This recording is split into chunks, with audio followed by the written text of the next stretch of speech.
Welcome to this reading of New Moon with relaxing rain sounds in the background to help you get down to sleep. This is my podcast of softly spoken stories and audiobooks, and you can hear this entire audiobook right now on Patreon at patreon.com/downtosleep. But please do hit like and subscribe for more free readings right here on YouTube, and you can also listen to this podcast on Spotify and everywhere you get podcasts. Find all the links and the info that you need about me and this podcast below this video. But now, let's tuck you in. Take a nice deep breath for me, and let's get down to sleep. New Moon by Stephanie Meyer. The front room, like Billy's house, was mostly kitchen. A young woman with satiny copper skin and long, straight, crow-black hair was standing at the counter by the sink, popping big muffins out of a tin and placing them on a paper plate. For 1 second, I thought the reason Embry had told me not to stare was because the girl was so beautiful. And then she asked, "You guys hungry?" in a melodic voice, and she turned to face us full on, a smile on half of her face. The right side of her face was scarred, from hairline to chin, by 3 thick red lines, livid in color, though they were long-heeled. One line pulled down the corner of her dark, almond-shaped right eye. Another twisted the right side of her mouth into a permanent grimace. Thankful for Embry's warning, I quickly turned my eyes to the muffins in her hands. They smelled wonderful, like fresh blueberries. "Oh," Emily said, surprised. "Who's this?" I looked up, trying to focus on the left half of her face. "Bella Swan," Jared told her, shrugging. Apparently I'd been a topic of conversation before. "Who else?" "Leave it to Jacob to find a way around," Emily murmured. She stared at me, and neither half of her once beautiful face was friendly. "So you're the vampire girl?" I stiffened. "Yeah. Are you the wolf girl?" She laughed, as did Embry and Jared. The left half of her face warmed. "I guess I am." She turned to Jared. "Where's Sam?" "Bella, surprised Paul this morning." Emily rolled her good eye. "Paul," she sighed. "Do you think they'll be long? I was just about to start the eggs." "Don't worry," Embry told her. "If they're late, we won't let anything go to waste." Emily chuckled and then opened the refrigerator. "No doubt," she agreed. "Bella, are you hungry? Go ahead and help yourself to a muffin." "Thanks." I took one from the plate and started nibbling around the edges.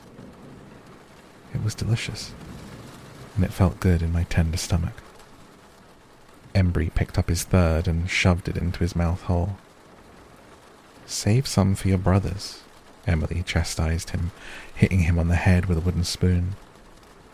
The words surprised me, but the others thought nothing of it. "Pig," Jared commented. I leaned against the counter and watched the 3 of them banter like family. Emily's kitchen was a friendly place, bright with white cupboards and pale wooden floorboards. On the little round table, a cracked blue and white china pitcher was overflowing with wildflowers. Embry and Jared seemed entirely at ease here. Emily was mixing a humongous batch of eggs, several dozen, in a big yellow bowl. She had the sleeves of her lavender shirt pushed up, and I could see that the scars extended all the way down her arm to the back of her right hand. Hanging out with werewolves truly did have its risks, just as Embry had said.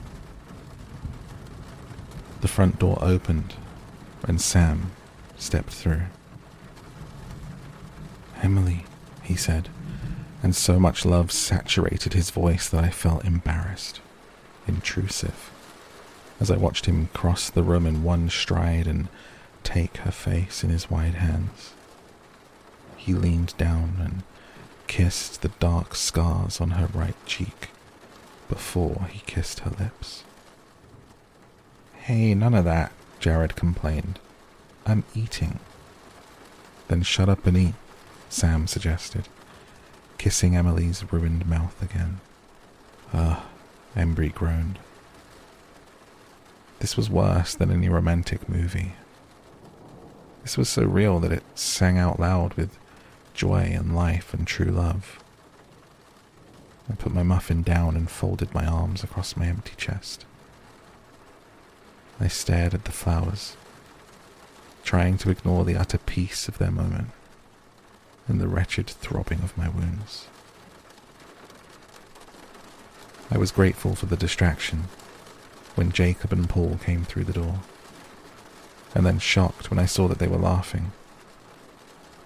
While I watched, Paul punched Jacob on the shoulder and Jacob went for a kidney jab in return. They laughed again. They both appeared to be in one piece. Jacob scanned the room, his eyes stopping when he found me leaning, awkward and out of place, against the counter in the far corner of the kitchen. "Hey, Bells," he greeted me cheerfully. He grabbed 2 muffins as he passed the table and came to stand beside me. "Sorry about before," he muttered under his breath. "How are you holding up?" "Don't worry, I'm okay. Good muffins." I picked mine back up and started nibbling again. My chest felt better as soon as Jacob was beside me. "Ah, man," Jared wailed, interrupting us. I looked up and he and Embry were examining a fading pink line on Paul's forearm. Embry was grinning, exultant. $15, he crowed. "Did you do that?" I whispered to Jacob, remembering the bet. "I barely touched him. He'll be perfect by sundown." "By sundown?" I looked at the line on Paul's arm. Odd, but it looked weeks old. "Wolf thing," Jacob whispered. I nodded, trying to not look weirded out. "You okay?" I asked him under my breath. "Not a scratch on me." His expression was smug. "Hey, guys," Sam said in a loud voice, interrupting all the conversations going on in the small room. Emily was at the stove, scraping the egg mixture around a big skillet, but Sam still had one hand touching the small of her back, an unconscious gesture. "Jacob has information for us." Paul looked unsurprised. Jacob must have explained this to him and Sam already, or they'd just heard his thoughts. "I know what the redhead wants." Jacob directed his words towards Jared and Embry. "That's what I was trying to tell you before." He kicked the leg of the chair Paul had settled into. "And?" Jared asked. Jacob's face got serious. "She is trying to avenge her mate. Only it wasn't the black-haired leech we killed. The Cullens got her mate last year, and she's after Bella now." This wasn't news to me, but I still shivered. Jared, Embry, and Emily stared at me with open-mouthed surprise. "She's just a girl," Embry protested. "I didn't say it made sense, but that's why the bloodsucker's been trying to get past us. She's been heading for Forks." They continued to stare at me, mouths still hanging open, for a long moment. I ducked my head. "Excellent," Jared finally said, a smile beginning to pull up the corners of his mouth. "We've got bait." With stunning speed, Jacob yanked a can opener from the counter and launched it at Jared's head. Jared's hand flicked up faster than I would have thought possible, and he snagged the tool just before it hit his face. "Bella is not bait." "You know what I mean," Jared said, unabashed. So we'll be changing our patterns, Sam said, ignoring their squabble. We'll try leaving a few holes, see if she falls for it. We'll have to split up, and I don't like that. But if she's really after Bella, she probably won't try to take advantage of our divided numbers. Quill's got to be close to joining us, Embry murmured. Then we'll be able to split evenly. Everyone looked down. I glanced at Jacob's face and it was hopeless, like it had been yesterday afternoon outside his house. No matter how comfortable they seemed to be with their fate, here in this happy kitchen, none of these werewolves wanted the same fate for their friend. Well, we won't count on that, Sam said in a low voice, and then continued at his regular volume. Paul, Jared, and Embry will take the outer perimeter. Jacob and I will take the inner. We'll collapse in when we've got her trapped. I noticed that Emily didn't particularly like that Sam would be in the smaller grouping. Her worry had me glancing up at Jacob, worrying too. Sam caught my eye. Jacob thinks it would be best if you spend as much time as possible here in the push. She won't know where to find you so easily, just in case. What about Charlie? I demanded. March Madness is still going, Jacob said. I think Billy and Harry can manage to keep Charlie down here when he's not at work. Wait, Sam said, holding one hand up. His glance flickered to Emily and then back to me. That's what Jacob thinks is best, but you need to decide for yourself.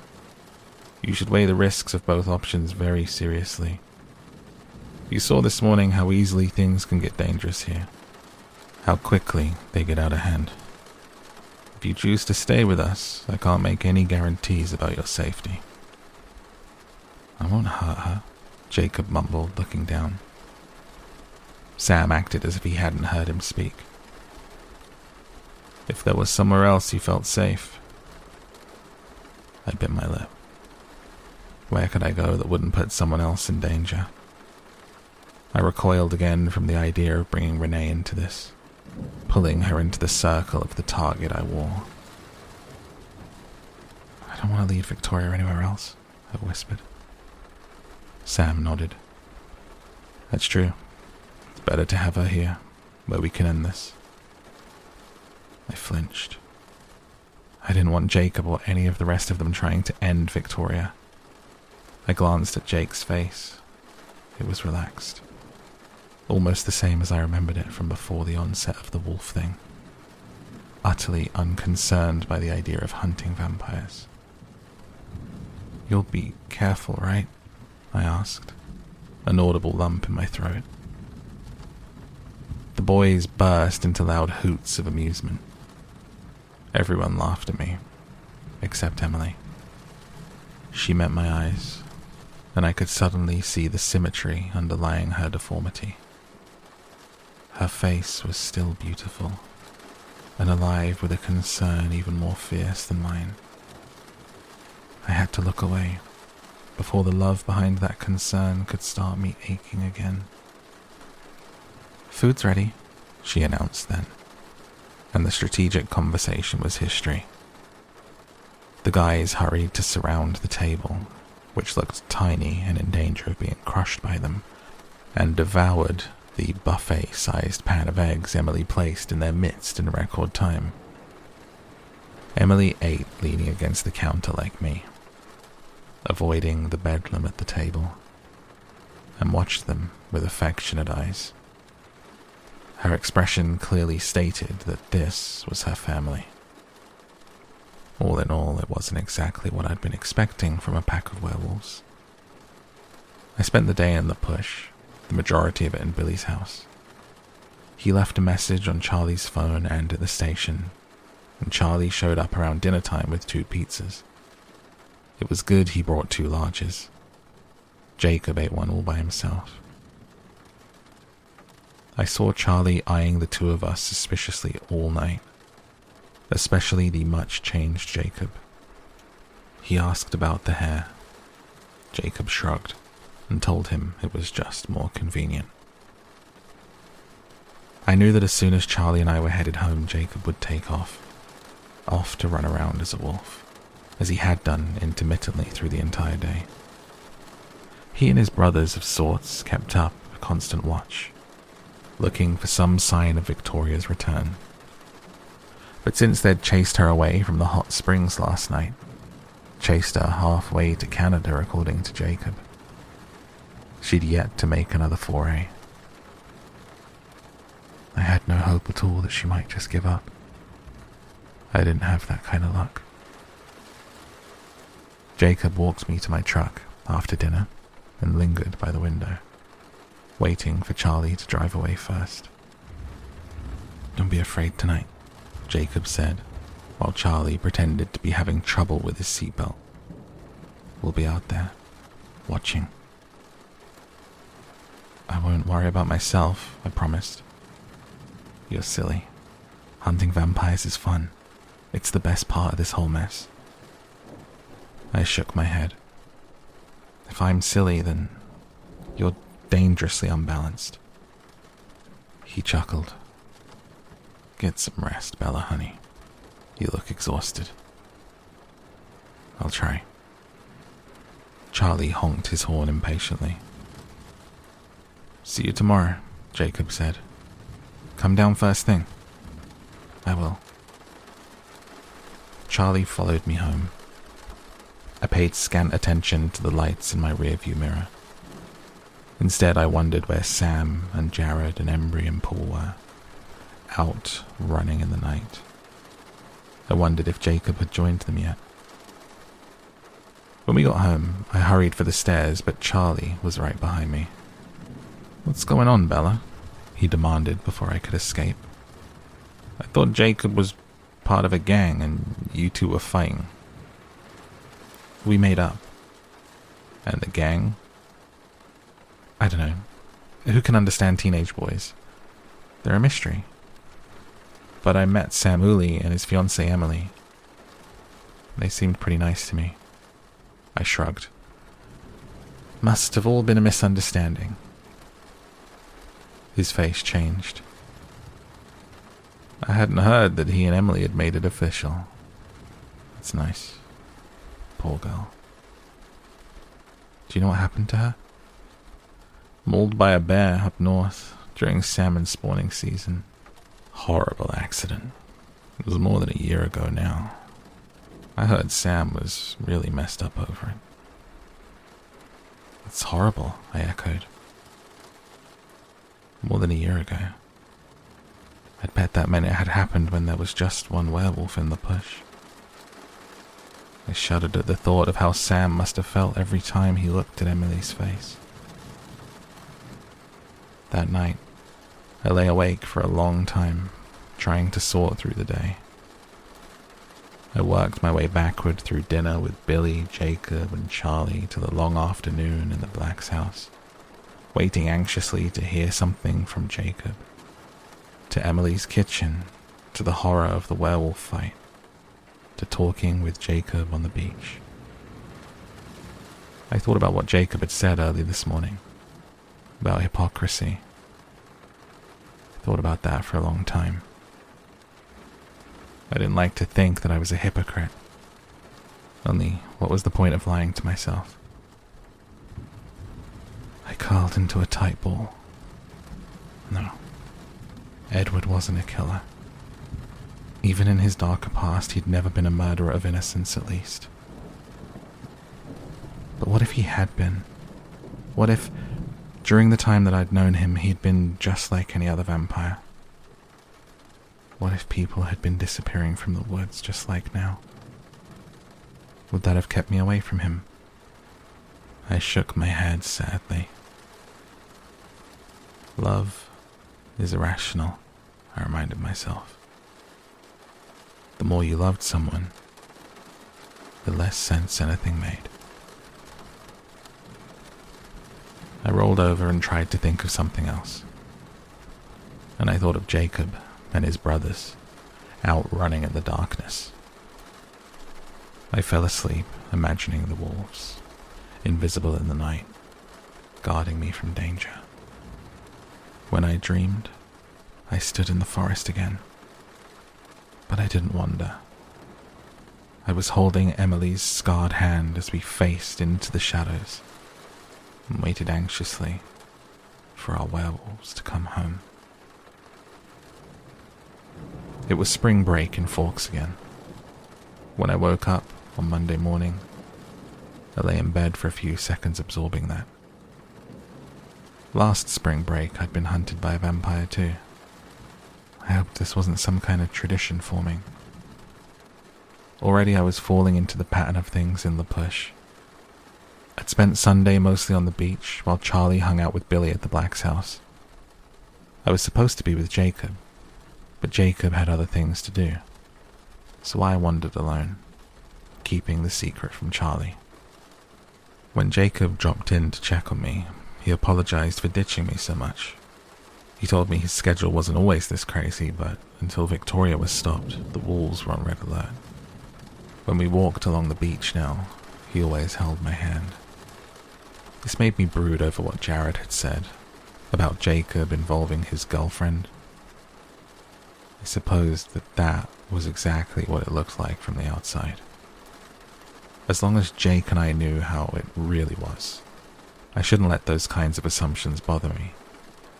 And maybe they wouldn't, if I hadn't known that Jacob would have loved for things to be what they appeared. But his hand felt nice as it warmed mine, and I didn't protest. I worked Tuesday afternoon. Jacob followed me on his bike to make sure I arrived safely, and Mike noticed. "Are you dating that kid from La Push? The sophomore?" he asked, poorly disguising the resentment in his tone. I shrugged. Not in the technical sense of the word. I do spend most of my time with Jacob, though. He's my best friend.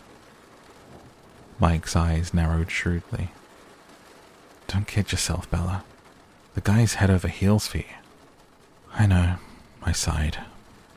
"Life's complicated. And girls are cruel," Mike said under his breath. I suppose that was an easy assumption to make too.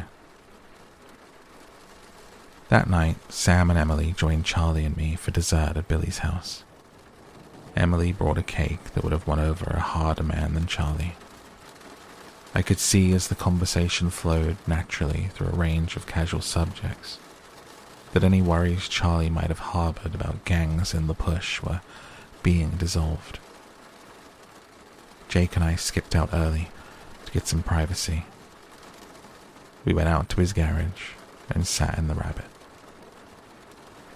Jacob leaned his head back, his face drawn with exhaustion. "You need some sleep, Jake. I'll get around to it." He reached over and took my hand. His skin was blazing on mine. "Is that one of those wolf things?" I asked him. "The heat, I mean." "Yeah, we run a little warmer than normal people. About 108, 109. I never get cold anymore. I could stand like this," he gestured to his bare torso, "in a snowstorm, and it wouldn't bother me. The flakes would turn to rain where I stood." "And you will heal fast. That's a wolf thing too?" "Yeah, want to see? It's pretty cool." His eyes flipped open and he grinned. He reached around me to the glove compartment and dug around for a minute. His hand came out with a pocket knife. "No, I do not want to see," I shouted as soon as I realized what he was thinking. "Put that away." Jacob chuckled, but shoved the knife back where it belonged. "Fine. It's a good thing we heal, though. You can't go see just any doctor when you're running a temperature that should mean you're dead." "No, I guess not." He thought about that for a minute. "And being so big, that's part of it? Is that why you're all worried about Quill?" "That and the fact that Quill's grandfather says the kid could fry an egg on his forehead." Jacob's face turned hopeless. "It won't be long now. There's no exact age, it just builds and builds, and then suddenly..." He broke off, and it was a moment before he could speak again. Sometimes if you get really upset or something, that can trigger it early. But I wasn't upset about anything, I was happy. He laughed bitterly. Because of you, mostly. That's why it didn't happen to me sooner. Instead, it just kept on building up inside me. I was like a time bomb. You know what set me off? I got back from that movie and Billy said I looked weird. That was all. But I just snapped. And then I exploded. I almost ripped his face off. My own father. He shuddered, and his face paled. Is he really bad, Jake?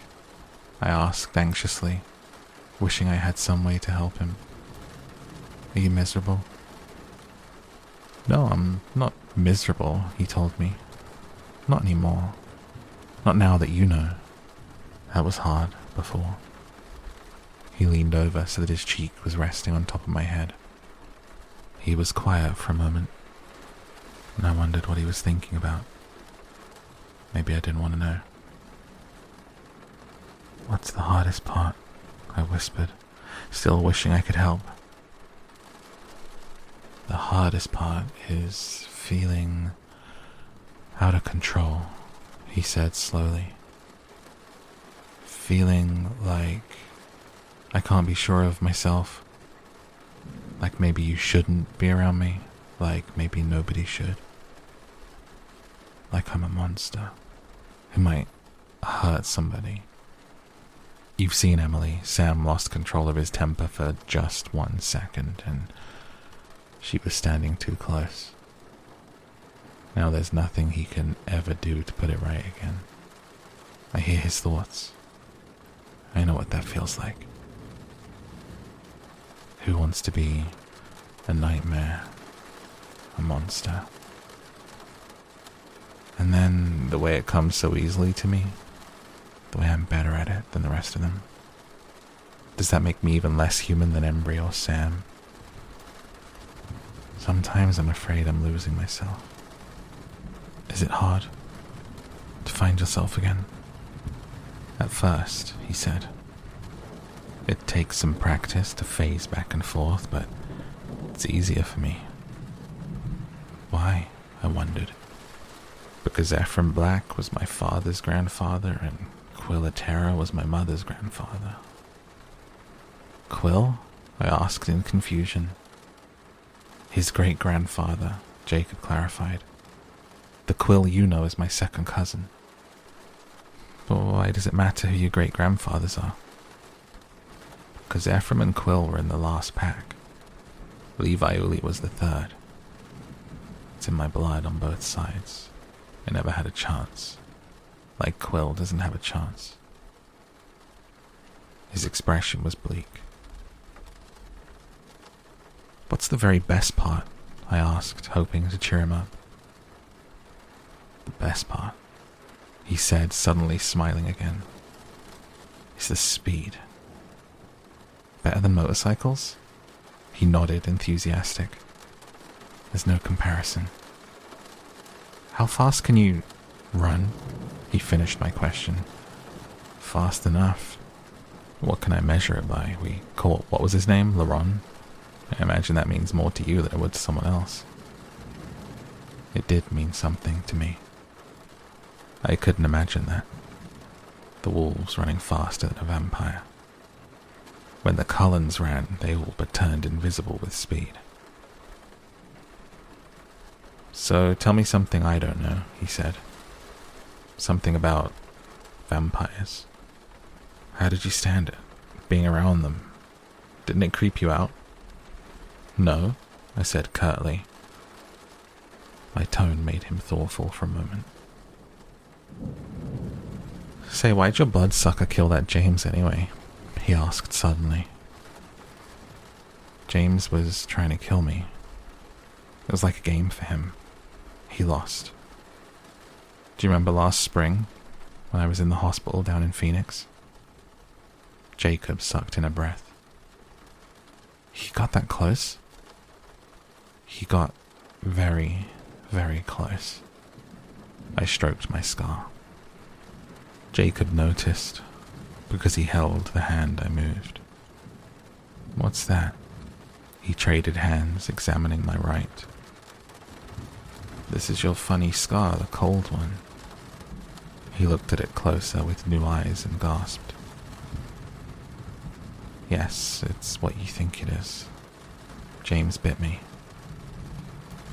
His eyes bulged and his face turned a strange sallow colour under the russet surface.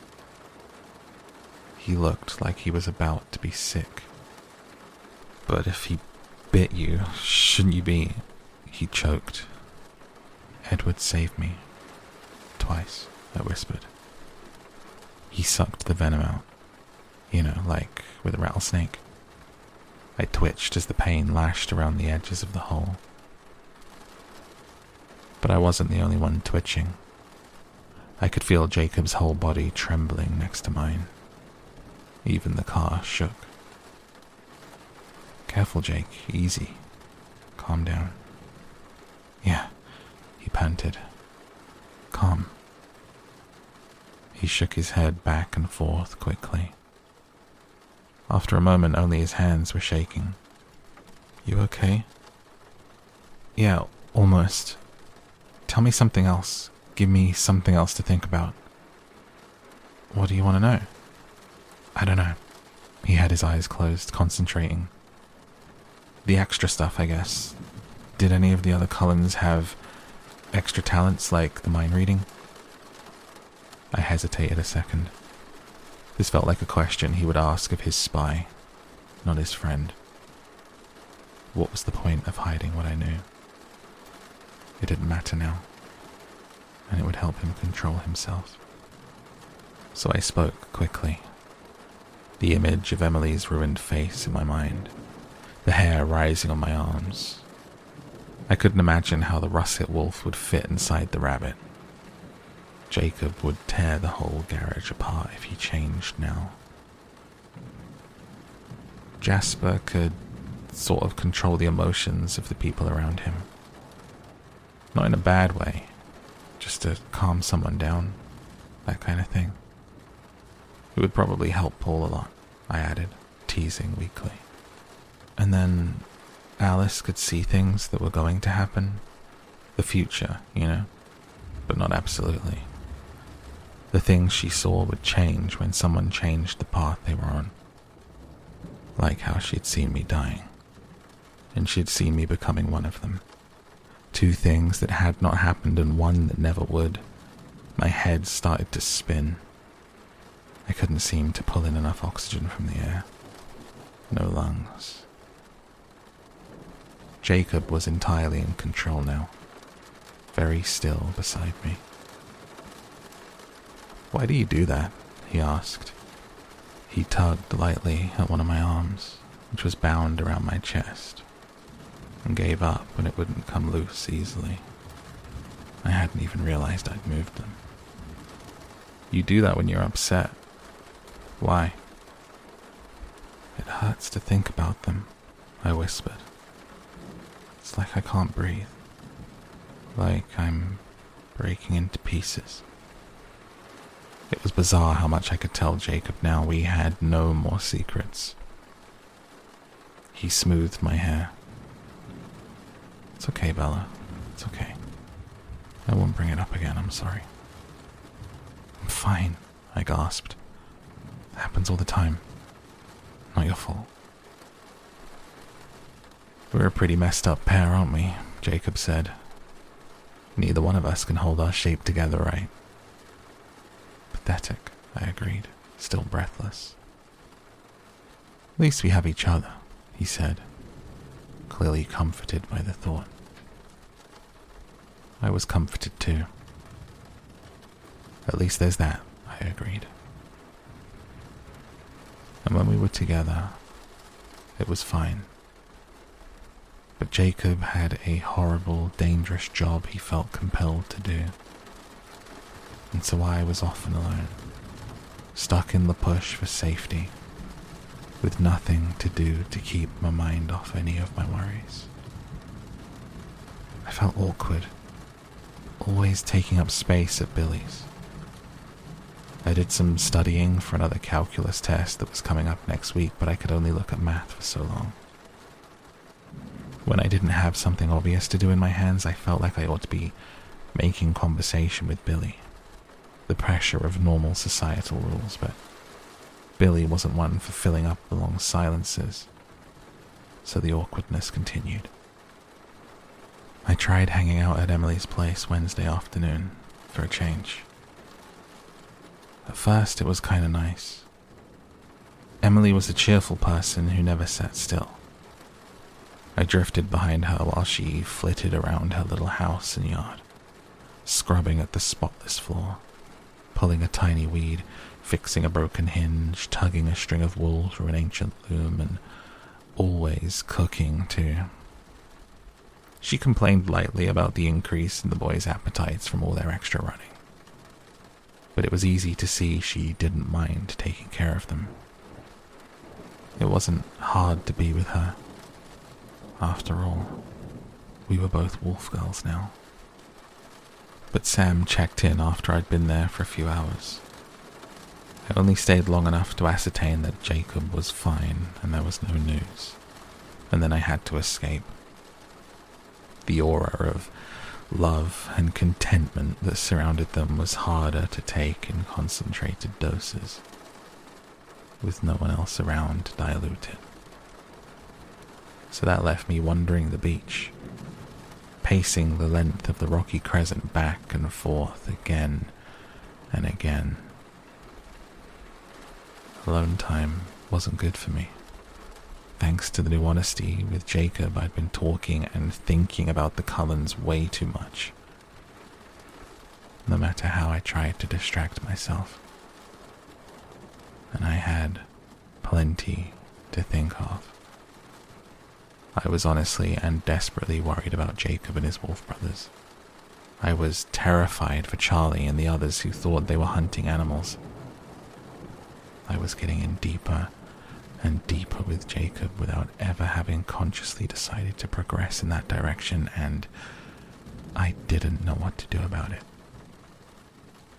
None of these very real, very deserving of the thought, very pressing concerns could take my mind off the pain in my chest for long. Eventually, I couldn't even walk anymore, because I couldn't breathe. I sat down on a patch of semi-dry rocks and curled up in a ball. Jacob found me like that, and I could tell from his expression that he understood. "Sorry," he said right away. He pulled me up from the ground and wrapped both arms around my shoulders.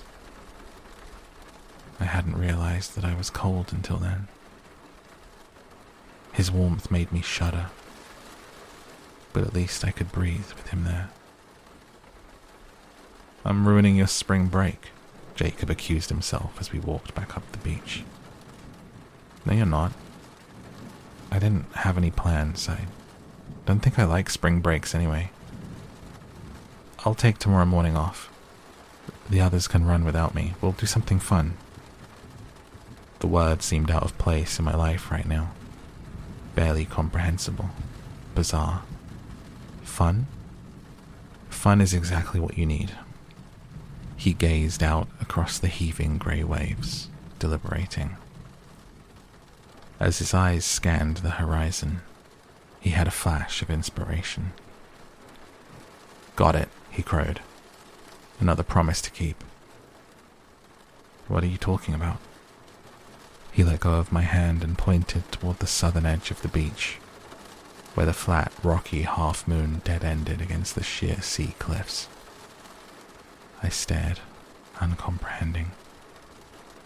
"Didn't I promise to take you cliff diving?" I shivered.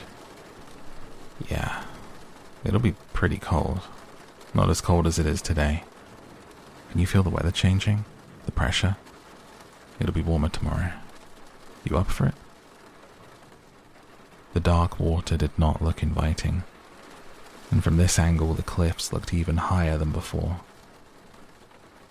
But it had been days since I'd heard Edward's voice.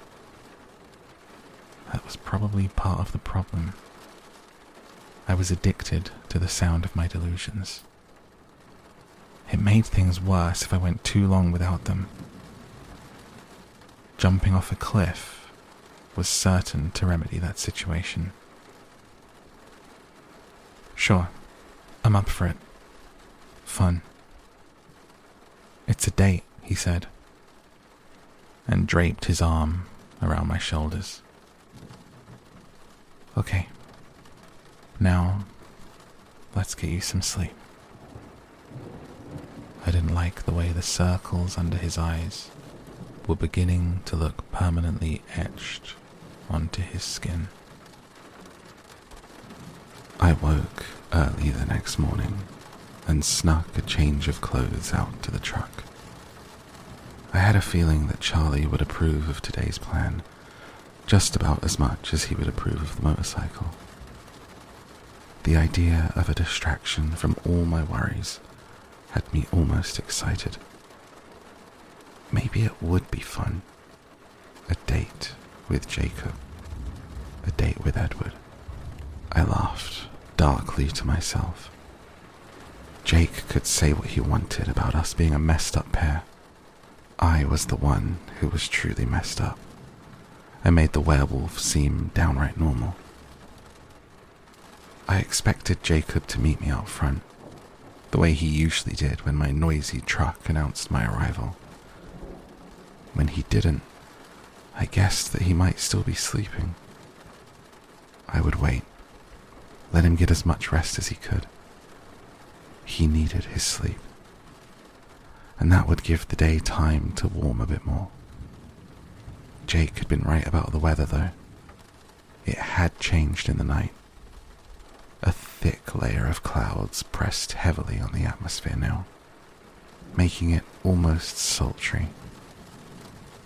It was warm and close under the grey blanket.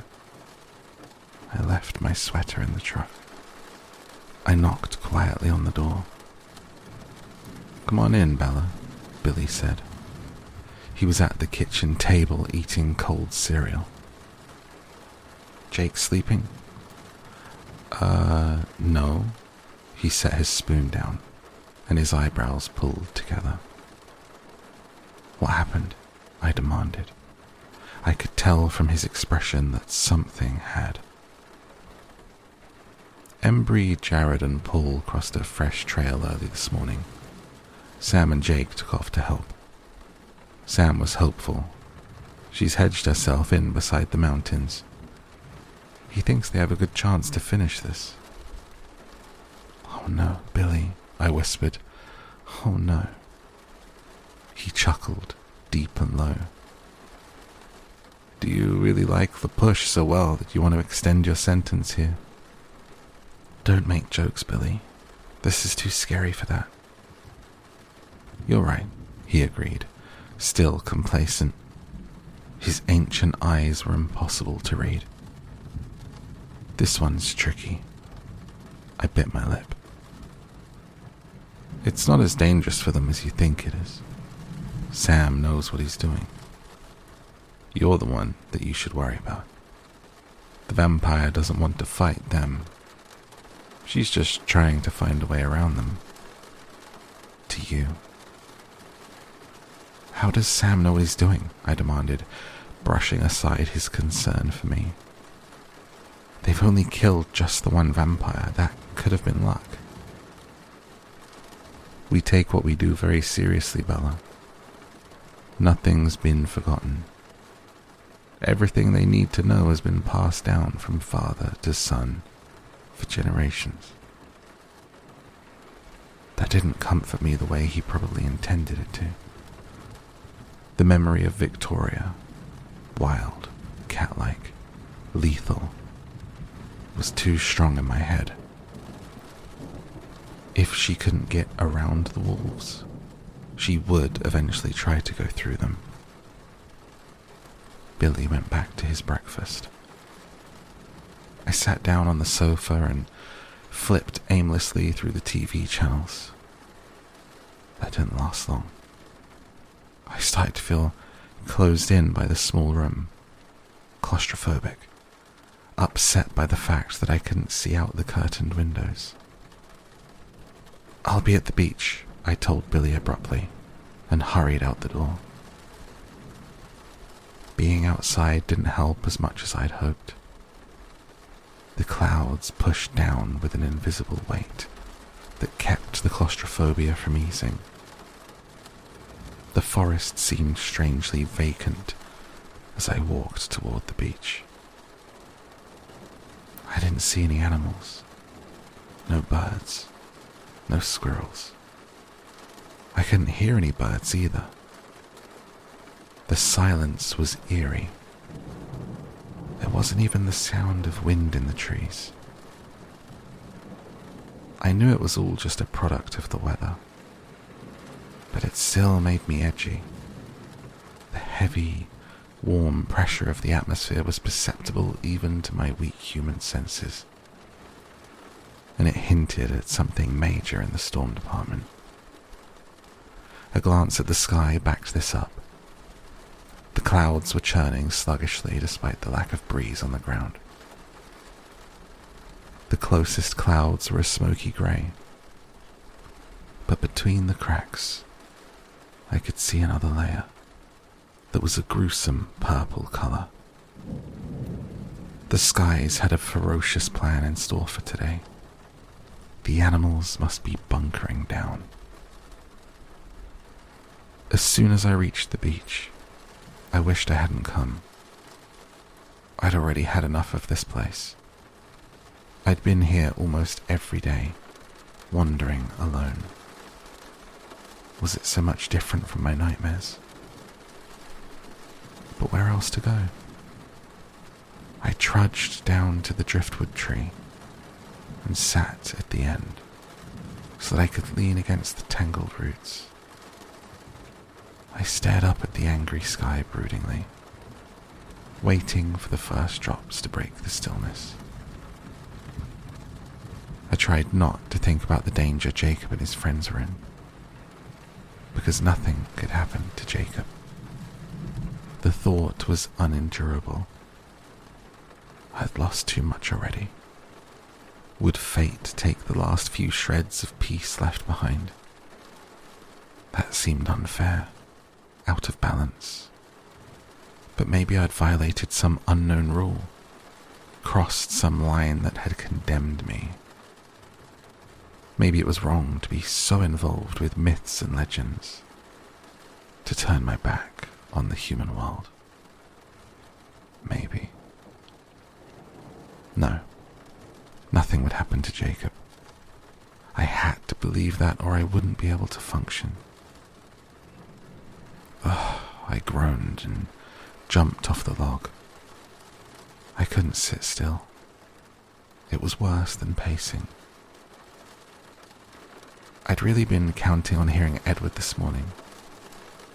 It seemed like that was the one thing that might make it bearable to live through this day. The hole had been festering lately, like it was getting revenge for the times that Jacob's presence had tamed it. The edges burned. The waves picked up as I paced, beginning to crash against the rocks. But there was still no wind. I felt pinned down by the pressure of the storm. Everything swirled around me, but it was perfectly still where I stood. The air had a faint electric charge. I could feel the static in my hair. Farther out, the waves were angrier than they were along the shore. I could see them battering against the line of the cliffs, spraying big white clouds of sea foam into the sky. There was still no movement in the air, though the clouds roiled more quickly now. It was eerie looking, like the clouds were moving by their own will. I shivered, though I knew it was just a trick of the pressure. The cliffs were a black knife against the livid sky. Staring at them, I remembered the day Jacob had told me about Sam and his gang. I thought of the boys, the werewolves, throwing themselves into the empty air. The image of the falling, spiraling figures was still vivid in my mind. I imagined the utter freedom of the fall. I imagined the way Edward's voice would have sounded in my head. Furious, velvet, perfect. There had to be some way to quench it. The pain was growing more and more intolerable by the second. I glared at the cliffs and the crashing waves. Well, why not? Why not quench it right now? Jacob had promised me cliff diving, hadn't he? Just because he was unavailable, should I have to give up the distraction I needed so badly? Needed even worse because Jacob was out risking his life. Risking it, in essence, for me. If it weren't for me, Victoria would not be killing people here. Just somewhere else, far away. If anything happened to Jacob, it would be my fault. That realization stabbed deep and had me jogging back up to the road toward Billy's house, where my truck waited. I knew my way to the lane that passed closest to the cliffs, but I had to hunt for the little path that would take me out to the ledge. As I followed it, I looked for turns or forks, knowing that Jake had planned to take me off the lower outcropping rather than the top. But the path wound in a thin, single line toward the brink with no options. I didn't have time to find another way down. The storm was moving in quickly now. The wind was finally beginning to touch me, the clouds pressing closer to the ground. Just as I reached the place where the dirt path fanned out into the stone precipice, the first drops broke through and splattered on my face. It was not hard to convince myself that I didn't have time to search for another way. I wanted to jump from the top. This was the image that had lingered in my head. I wanted the long fall that would feel like flying. I knew this was the stupidest, most reckless thing I had done yet. The thought made me smile. The pain was already easing, as if my body knew that Edward's voice was just seconds away. The ocean sounded very far away, somehow farther than before when I was on the path in the trees. I grimaced when I thought of the probable temperature of the water, but I wasn't going to let that stop me. The wind blew stronger now, whipping the rain into eddies around me. I stepped out to the edge, keeping my eyes on the empty space in front of me. My toes felt ahead blindly, caressing the edge of the rock when they encountered it. I drew in a deep breath and held it, waiting. Bella, I smiled and exhaled. Yes. I didn't answer out loud, for fear that the sound of my voice would shatter the beautiful illusion. He sounded so real, so close. It was only when he was disapproving like this that I could hear the true memory of his voice. The velvet texture, the musical intonation that made up the most perfect of all voices. Don't do this, he pleaded. You wanted me to be human, I reminded him. Well, Watch me. Please. For me. But you won't stay with me any other way. Please. It was just a whisper in the blowing rain that tossed my hair and drenched my clothes, making me as wet as if this were my second jump of the day. I rolled up onto the balls of my feet. No. Bella. He was angry now, and the anger was so lovely. I smiled and raised my arms straight out, as if I were going to dive, lifting my face into the rain. But it was too ingrained from years of swimming at the public pool. Feet first time. I leaned forward, crouching to get more spring, and I flung myself off the cliff. I screamed as I dropped through the open air like a meteor, but it was a scream of exhilaration and not fear. The wind resisted, trying vainly to fight the unconquerable gravity, pushing against me and twirling me in spirals like a rocket crashing to the earth. Yes, the word echoed through my head as I sliced through the surface of the water. It was icy, colder than I had feared, and yet the chill only added to the high. I was proud of myself as I plunged deeper into the freezing black water. I hadn't had one moment of terror, just pure adrenaline. Really, the fall wasn't scary at all. Where was the challenge? That was when the current caught me. I'd been so preoccupied by the size of the cliffs, by the obvious danger of their high, sheer faces, that I hadn't worried at all about the dark water waiting. I never dreamed that the true menace was lurking far below me, under the heaving surf. It felt like the waves were fighting over me, jerking me back and forth between them as if determined to share by pulling me into halves. I knew the right way to avoid a riptide. Swim parallel to the beach rather than struggling for the shore. But the knowledge did me little good when I didn't know which way the shore was. I couldn't even tell which way the surface was. The angry water was black in every direction. There was no brightness to direct me upward. Gravity was all-powerful when it competed with the air, but it had nothing on the waves. I couldn't feel a downward pull, a sinking in any direction. Just the battering of the current that flung me round and round like a rag doll. I fought to keep my breath in, to keep my lips locked around my last store of oxygen. It didn't surprise me that my delusion of Edward was there.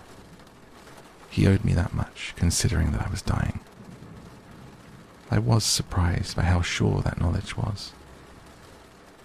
I was going to drown. I was drowning. Keep swimming, Edward begged urgently in my head. Where? There was nothing but the darkness. There was no place to swim to. Stop that, he ordered. Don't you dare give up. The cold of the water was numbing my arms and legs. I didn't feel the buffeting so much as before. It was more of a dizziness now, a helpless spinning in the water. But I listened to him. I forced my arms to continue reaching, my legs to kick harder, though every second I was facing a new direction. It couldn't be doing any good. What was the point? Fight, he yelled. Damn it, Bella. Keep fighting. Why? I didn't want to fight anymore. And it wasn't the lightheadedness or the cold. or the failure of my arms as the muscles gave out in exhaustion that made me content to stay where I was. I was almost happy that it was over. This was an easier death than others I'd faced. Oddly peaceful. I thought briefly of the cliches about how you were supposed to see your life flash before your eyes. I was so much luckier. Who wanted to see a rerun anyway? I saw him, and I had no will to fight. It was so clear, so much more defined than any memory. My subconscious had stored Edward away in flawless detail, saving him for this final moment. I could see his perfect face as if he were really there. The exact shade of his icy skin, the shape of his lips, the line of his jaw, the gold glinting in his furious eyes. He was angry, naturally, that I was giving up. His teeth were clenched and his nostrils flared with rage. No, Bella, no. My ears were flooded with freezing water, but his voice was clearer than ever. I ignored his words and concentrated on the sound of his voice. Why would I fight when I was so happy where I was? Even as my lungs burned for more air and my legs cramped in the icy cold, I was content. I had forgotten what real happiness felt like. Happiness. It made the whole dying thing pretty bearable. The current won at that moment, shoving me abruptly against something hard, a rock invisible in the gloom. It hit me solidly across the chest, slamming into me like an iron bar, and the breath whooshed out of my lungs, escaping in a thick cloud of silver bubbles. Water flooded down my throat, choking and burning. The iron bar seemed to be dragging me, pulling me away from Edward, deeper into the dark, to the ocean floor. Goodbye. I love you, was my last thought. At that moment, my head broke the surface. How disorienting. I had been sure I was sinking. The current wouldn't let up. It was slamming me against more rocks. They beat against the center of my back sharply, rhythmically, pushing the water from my lungs. It gushed out in amazing volume, absolute torrents pouring from my mouth and nose. The salt burned, and my lungs burned, and my throat was too full of water to catch a breath, and the rocks were hurting my back. Somehow I stayed in one place, though the waves still heaved around me. I couldn't see anything but water everywhere, reaching for my face.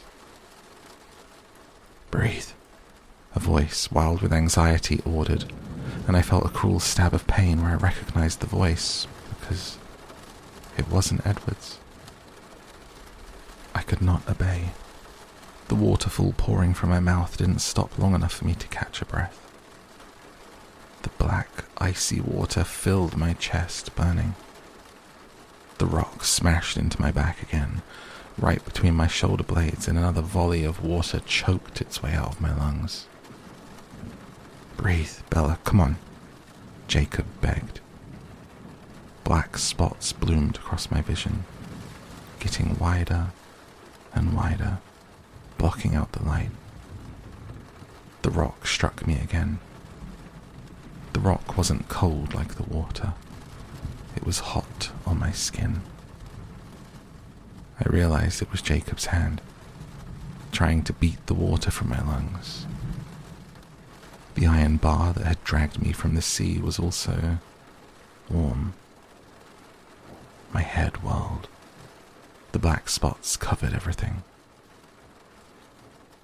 Was I dying again then? I didn't like it. This wasn't as good as the last time. It was only dark now. Nothing worth looking at here. The sound of the crashing waves faded into the black and became a quiet, even whoosh that sounded like it was coming from the inside of my ears. "Bella?" Jacob asked, his voice still tense, but not as wild as before. "Bells, honey, can you hear me?" The contents of my head swished and rolled sickeningly, like they'd joined the rough water. "How long's she been unconscious?" someone else asked. The voice that was not Jacob's shocked me, jarred me into a more focused awareness. I realized that I was still. There was no tug of the current on me. The heaving was inside my head. The surface under me was flat and motionless. It felt grainy against my bare arms. "I don't know," Jacob reported, still frantic. His voice was very close. Hands so warm they had to be his brushed wet hair from my cheeks. "A few minutes. It didn't take long to tow her to the beach." The quiet whooshing inside my ears was not the waves. It was the air moving in and out of my lungs again. Each breath burned. The passageways were as raw as if I'd scrubbed them out with steel wool. But I was breathing, and I was freezing. 1,000 sharp, icy beads were striking my face and arms, making the cold worse.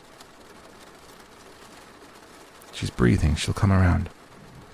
We should get her out of the cold, though. I don't like the color she's turning." I recognized Sam's voice this time. "You think it's okay to move her? She didn't hurt her back or anything when she fell?" "I don't know." They hesitated. I tried to open my eyes. It took me a minute.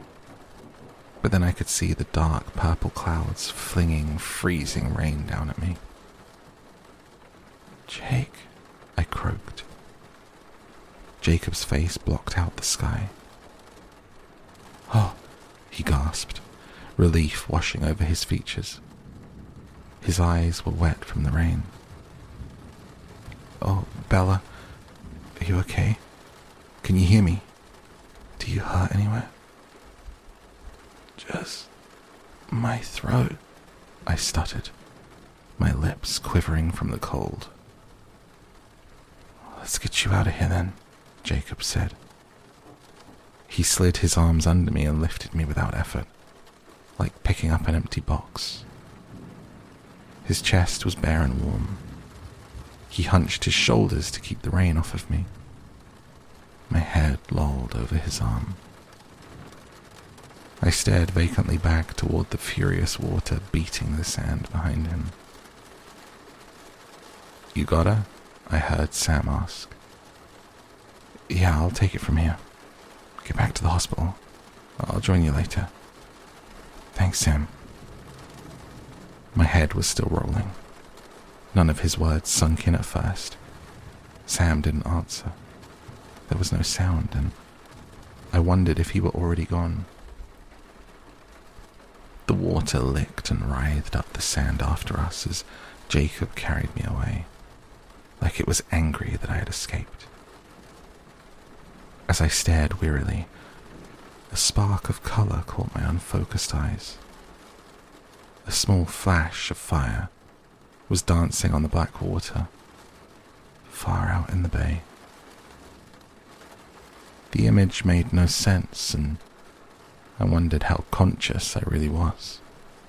My head swirled with the memory of the black churning water, of being so lost that I couldn't find up or down.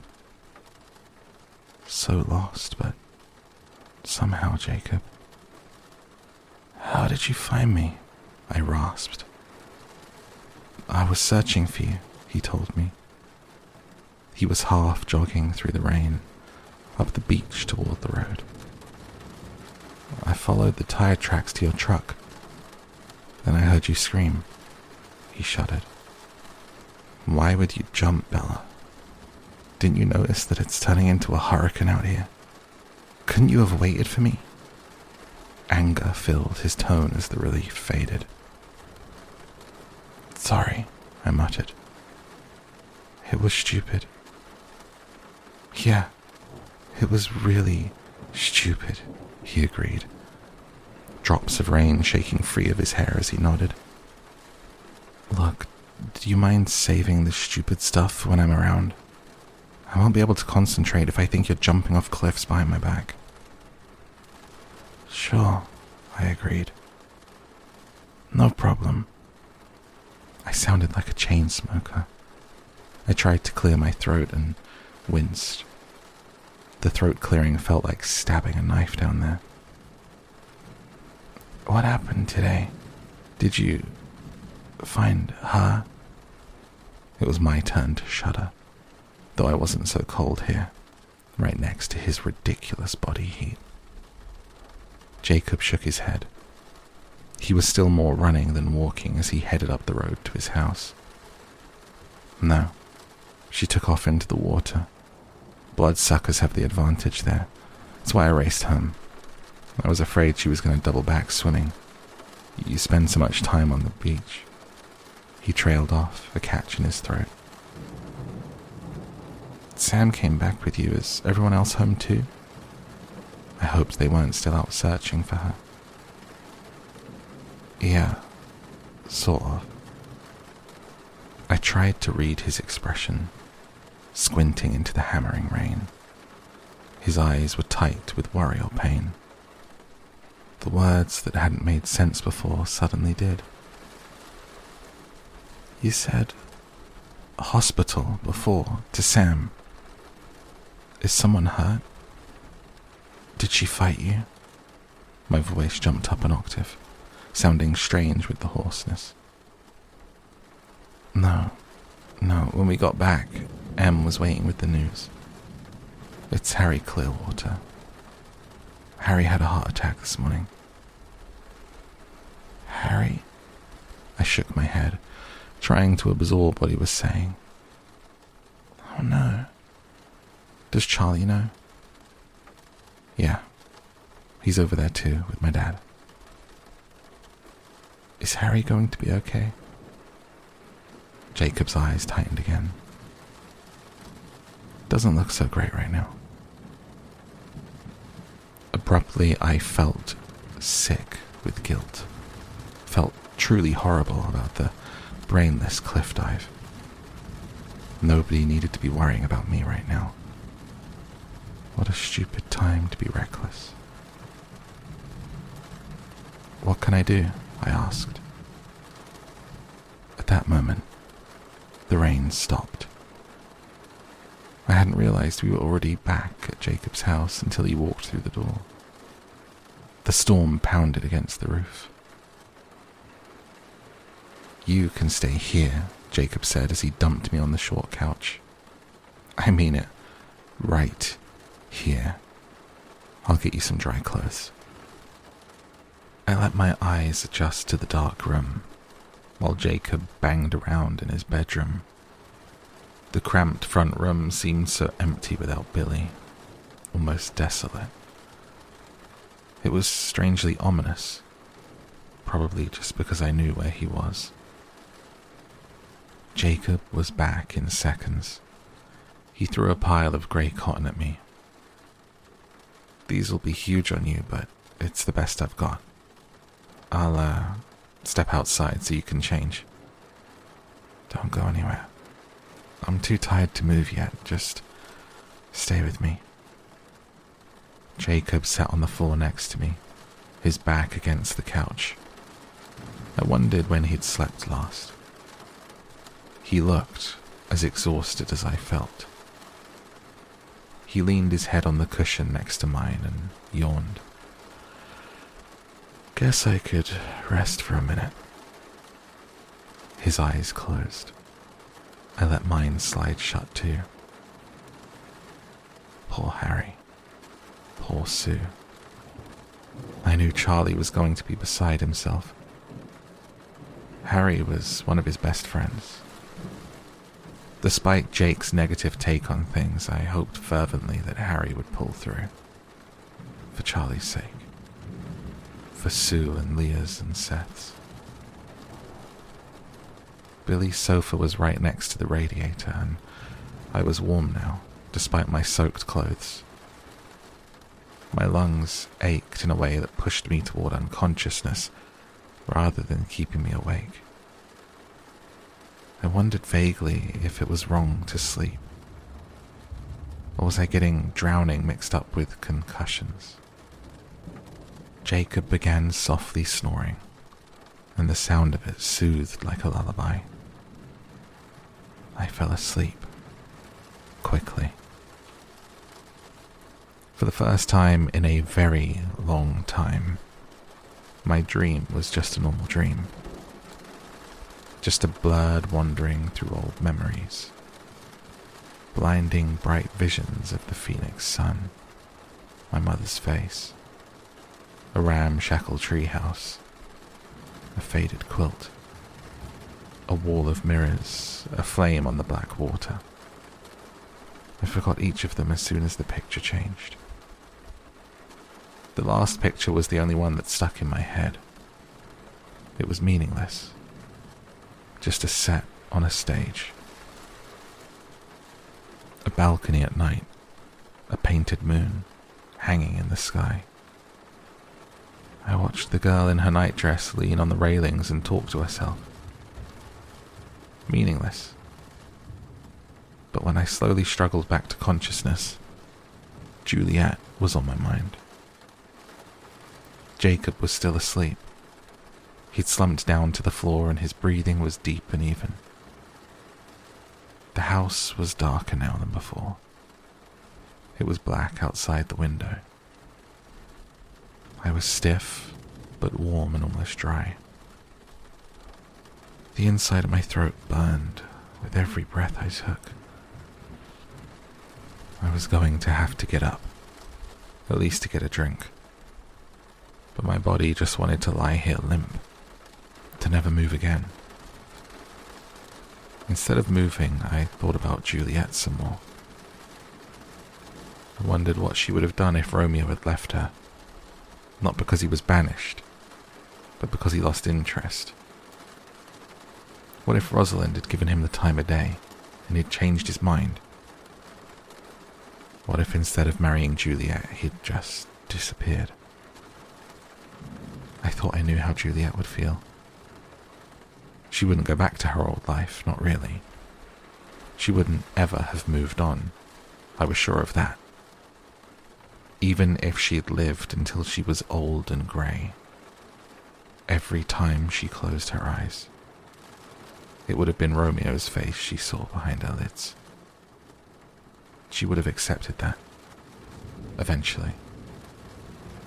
I wondered if she would have married Paris in the end, just to please her parents, to keep the peace. No, probably not, I decided. But then the story didn't say much about Paris. He was just a stick figure, a placeholder, a threat, a deadline to force her hand. What if there were more to Paris? What if Paris had been Juliet's friend? Her very best friend? What if he was the only one she could confide in about the whole devastating thing with Romeo? The one person who really understood her and made her feel halfway human again. What if he was patient and kind? What if he took care of her? What if Juliet knew she couldn't survive without him? What if he really loved her and wanted her to be happy? And what if she loved Paris?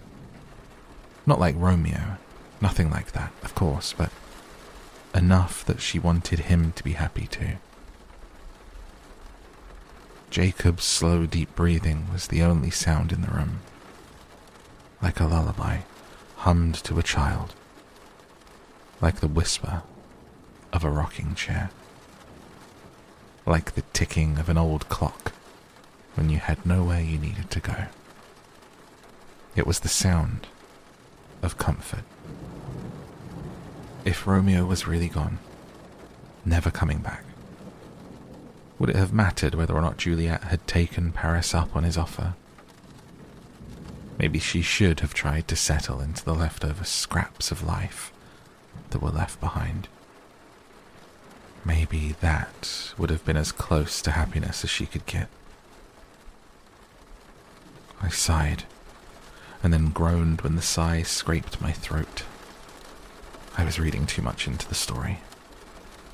Romeo wouldn't change his mind. That's why people still remembered his name, always twined with hers. Romeo and Juliet. That's why it was a good story. Juliet gets dumped and ends up with Paris would have never been a hit.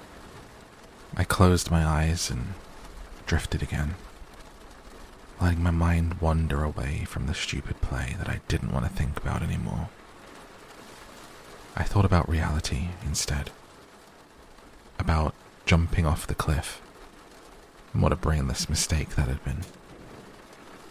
And not just the cliff, but the motorcycles, and the whole irresponsible Evel Knievel bit. What if something bad had happened to me?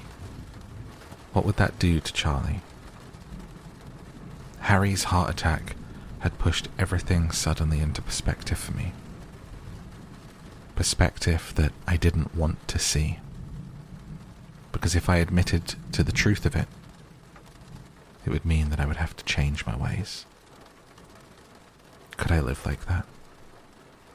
Maybe. It wouldn't be easy. In fact, it would be downright miserable to give up my hallucinations and try to be a grown-up.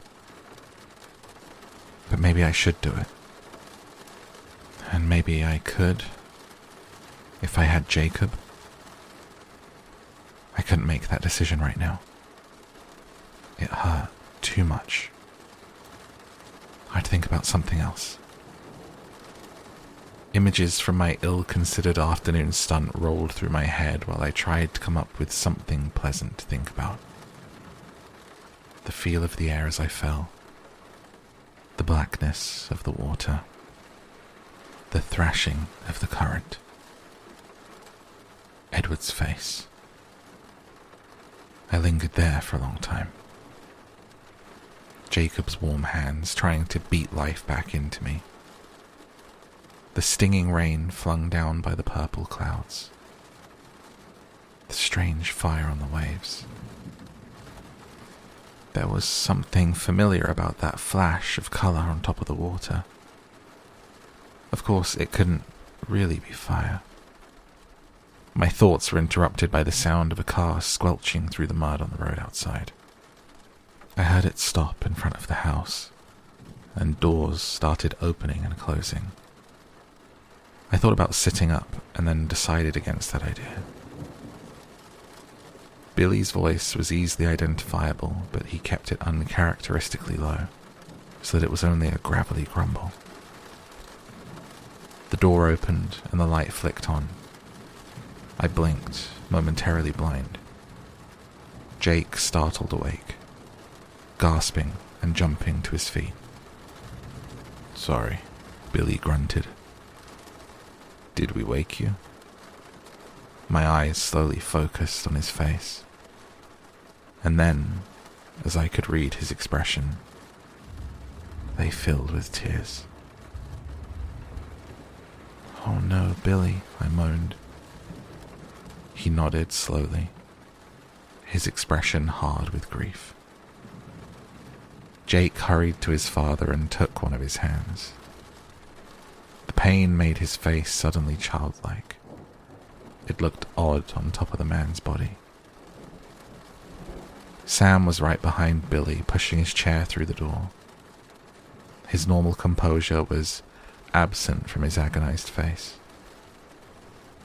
"I'm so sorry," I whispered. Billy nodded. "It's gonna be hard all around. Where's Charlie?" "Your dad is still at the hospital with Sue. There are a lot of arrangements to be made." I swallowed hard. "I'd better get back there," Sam mumbled. and he ducked hastily out the door. Billy pulled his hand away from Jacob and rolled himself through the kitchen toward his room. Jake stared after him for a minute, came to sit on the floor beside me again. He put his face in his hands. I rubbed his shoulder, wishing I could think of anything to say. After a long moment, Jacob caught my hand and held it to his face. "How are you feeling? Are you okay? I probably should have taken you to a doctor or something," he sighed. "Don't worry about me," I croaked. He twisted his head to look at me. His eyes were rimmed in red. "You don't look so good." "I don't feel so good either, I guess. I'll go get your truck and take you home. You probably ought to be there when Charlie gets back." "Right." I lay listlessly on the sofa while I waited for him. Billy was silent in the other room. I felt like a peeping Tom, peering through the cracks at a private sorrow that wasn't mine. It didn't take Jake long. The roar of my truck's engine broke the silence before I expected it. He helped me up from the couch without speaking, keeping his arm around my shoulder when the cold air outside made me shiver. He took the driver's seat without asking and then pulled me next to his side to keep his arm tight around me. I leaned my head against his chest. "How will you get home?" I asked. "I'm not going home. You still haven't caught the bloodsucker, remember?" My next shudder had nothing to do with the cold. It was a quiet ride after that. The cold air had woken me up. My mind was alert, and it was working very hard and very fast. What if? What was the right thing to do? I couldn't imagine my life without Jacob now. I cringed away from the idea of even trying to imagine that. Somehow he had become essential to my survival. But to leave things the way they were, was that cruel, as Mike had accused? I remembered wishing that Jacob were my brother. I realized now that all I really wanted was a claim on him. It didn't feel brotherly when he held me like this. It just felt nice, warm and comforting and familiar. Safe. Jacob was a safe harbor. I could stake a claim. I had that much within my power. I'd have to tell him everything. I knew that. It was the only way to be fair. I'd have to explain it right, so that he'd know I wasn't settling, that he was much too good for me. He already knew I was broken. That part wouldn't surprise him. But he'd need to know the extent of it. I'd even have to admit that I was crazy. Explain about the voices I heard. He'd need to know everything before he made a decision. But even as I recognized that necessity, I knew he would take me in spite of it all. He wouldn't even pause to think it through. I would have to commit to this. Commit as much of me as there was left. Every one of the broken pieces. It was the only way to be fair to him. Would I?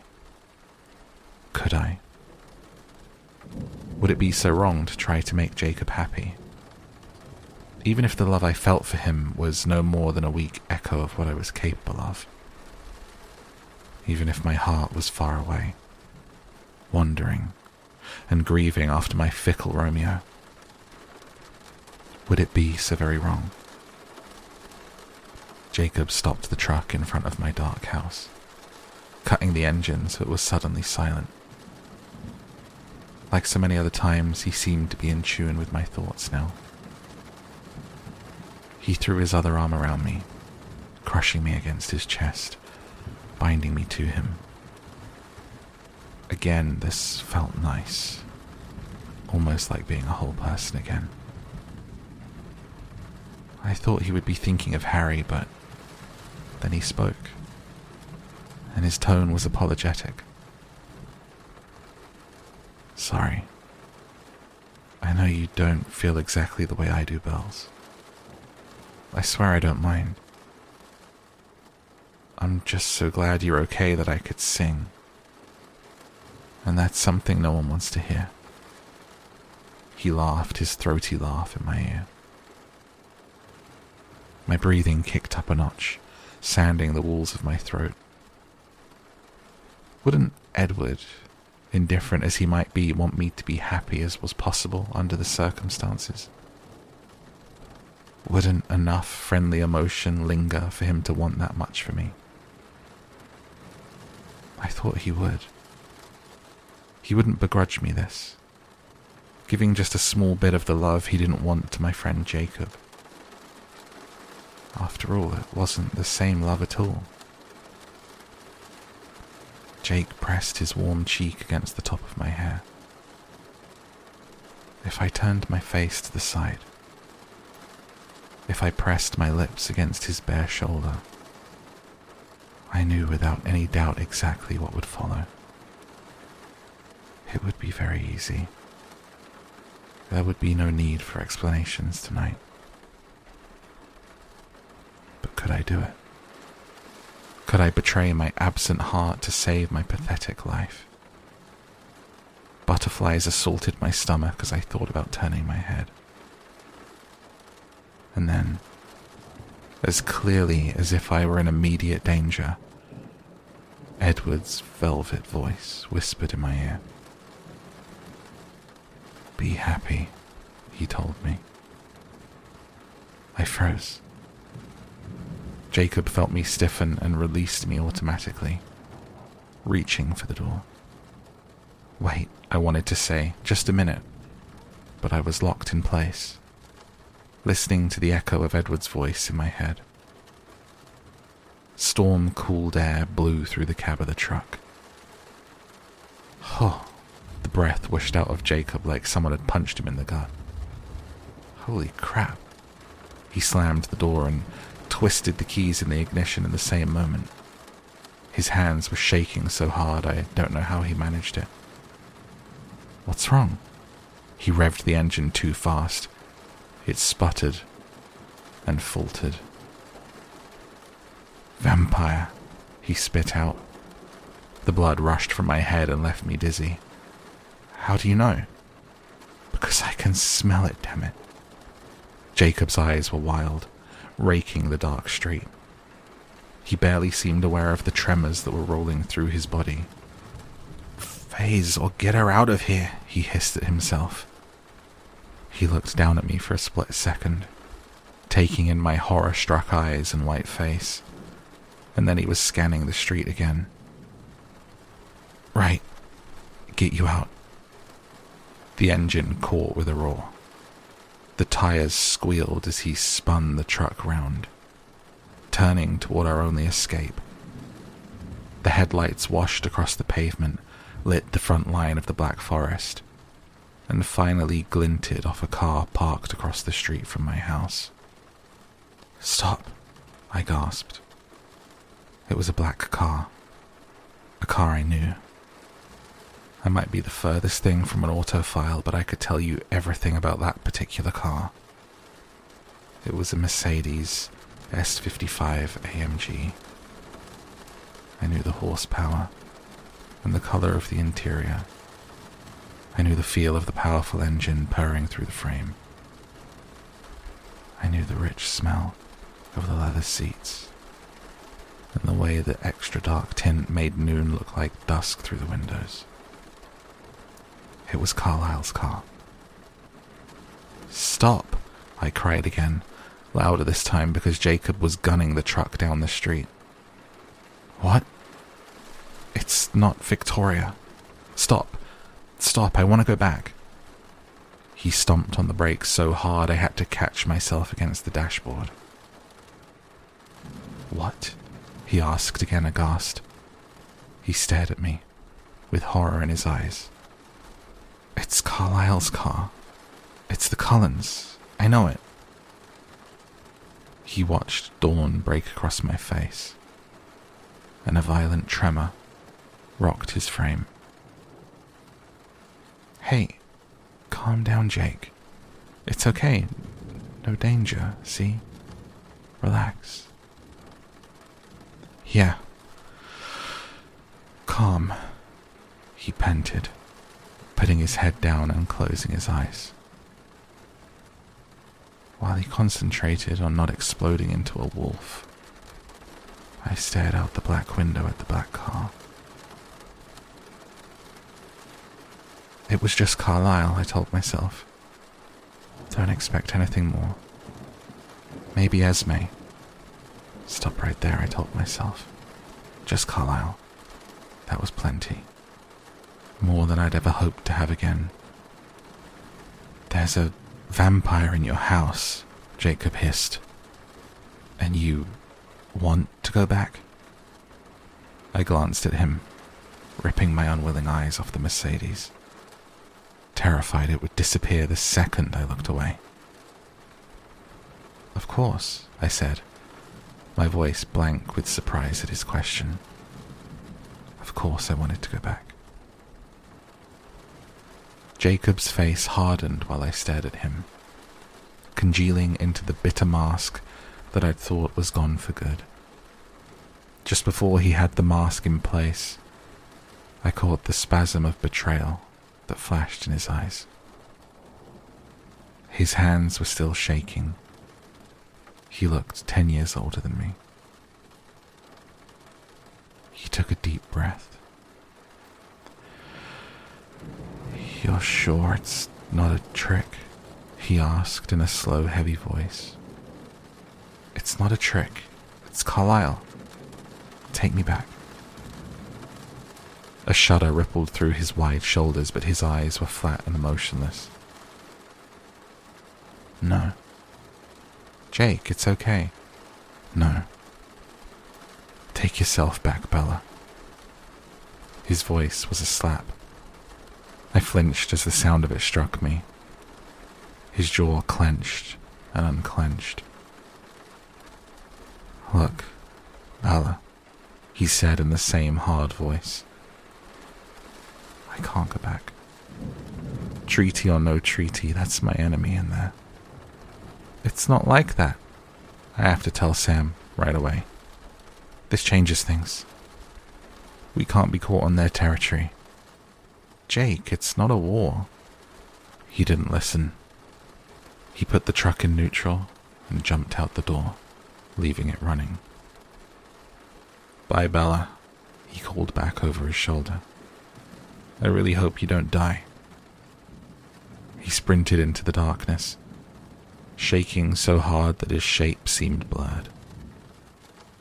He disappeared before I could open my mouth to call him back.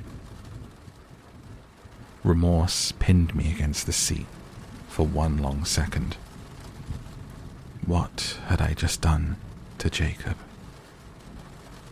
But remorse couldn't hold me very long. I slid across the seat and put the truck back in drive. My hands were shaking, almost as hard as Jake's had been, and this took a minute of concentration.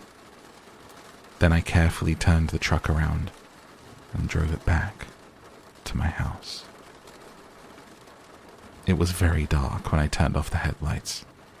Charlie had left in such a hurry, he had forgotten to leave the porch lamp on. I felt a pang of doubt, staring at the house, deep in shadow. What if it was a trick? I looked back at the black car, almost invisible in the night. No, I knew that car. Still, my hands were shaking even worse than before as I reached for the key above the door. When I grabbed the doorknob to unlock it, it twisted easily under my hand. I let the door fall open. The hallway was black. I wanted to call out a greeting, but my throat was too dry. I couldn't quite seem to catch my breath. I took a step inside and fumbled for the light switch. It was so black, like the black water. Where was that switch? Just like the black water, with the orange flame flickering impossibly on top of it. Flame that couldn't be a fire, but what then? My fingers traced the wall, still searching, still shaking. Suddenly something Jacob had told me this afternoon echoed in my head, finally sinking in. She took off into the water, he'd said. The bloodsuckers have the advantage there. That's why I raced home. I was afraid she was going to double back swimming. My hand froze in its searching. My whole body froze into place, as I realized why I recognized the strange orange color on the water. Victoria's hair, blowing wild in the wind, the color of fire. She'd been right there in the harbor with me and Jacob. If Sam hadn't been there, if it had been just the two of us, I couldn't breathe or move. The light flicked on, though my frozen hand had still not found the switch. I blinked into the sudden light and saw that someone was there, waiting for me. Thank you for listening to this part of New Moon. If you'd like to hear the next episode and this entire audiobook right now, then join me on Patreon at patreon.com/downtosleep. Before you head out, please hit that like and subscribe, and if you need some more free readings tonight, check out the channel to find another book to listen to. Until next time, good night.